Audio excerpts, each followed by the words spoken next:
तर पुढची बातमी ही काँग्रेसच्या गोटातली आहे, ती म्हणजे माजी काँग्रेस नेते बाबा सिद्दीकी आज राष्ट्रवादीमध्ये प्रवेश करणार आहेत। अजित पवारांच्या उपस्थितीमध्ये सिद्दीकींचा हा पक्षप्रवेश पार पडेल। 4 दशकांची काँग्रेसची साथ सोडून सिद्दीकी हे राष्ट्रवादीमध्ये विलीन होणार आहेत। बाबा सिद्दीकी आज राष्ट्रवादीत प्रवेश करतील। अजित पवारांच्या उपस्थितीमध्ये सिद्दीकींचा पक्षप्रवेश हा पार पडणार आहे। आमदार झिशान सिद्दीकींच्या भूमिकेकडे सुद्धा आता या पार्श्वभूमीवरती सर्वांचंच लक्ष आहे। संध्याकाळी 5 वाजता सिद्दीकींचा पक्षप्रवेश पार पडेल।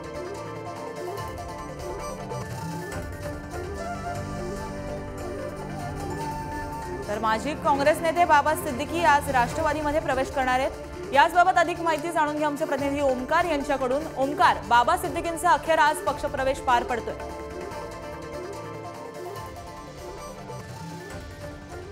अगदी खरं 4 ते 5 दिवसापूर्वीच्या संदर्भात आपण वृत्त दिलेलं होतं, पण महत्त्वाचा मुद्दा हा आहे की झिशान सिद्दीकी जे आता आमदार आहेत हे मात्र कोणतेही पक्षप्रवेश करणार नाहीत असं या सगळ्यातून कळतंय। अर्थात बाबा सिद्दीकींचं नाव देण्यामागे राष्ट्रवादी अजित पवारांची जी आहे त्यांचा नक्की प्लॅन काय आहे, येणाऱ्या काळामध्ये राज्यसभेवरती त्यांची वर्णी लागण्याची शक्यता आहे असं आता तरी दिसतंय। कारण अजित पवारांच्या कोट्यामधून एक जागा राज्यसभेवरती एक उमेदवार द्यावा लागणार आहे। मुंबईतला अल्पसंख्याक चेहरा जो असेल, कारण याच्या आधी मुंबईमध्ये राष्ट्रवादीची कमान सगळे नवाब मलिक सांभाळत होते, आता आणखी एक अल्पसंख्याक चेहरा असेल, कारण मलिकांनी त्यांचा स्टँड सगळा स्पष्ट केलेला नाहीये। मधल्या काळात नवाब मलिक जेव्हा हाऊसमध्ये येऊन बसले तेव्हा सुद्धा अजित पवारांना देवेंद्र फडणवीसांनी थेट पत्र लिहिलेलं होतं।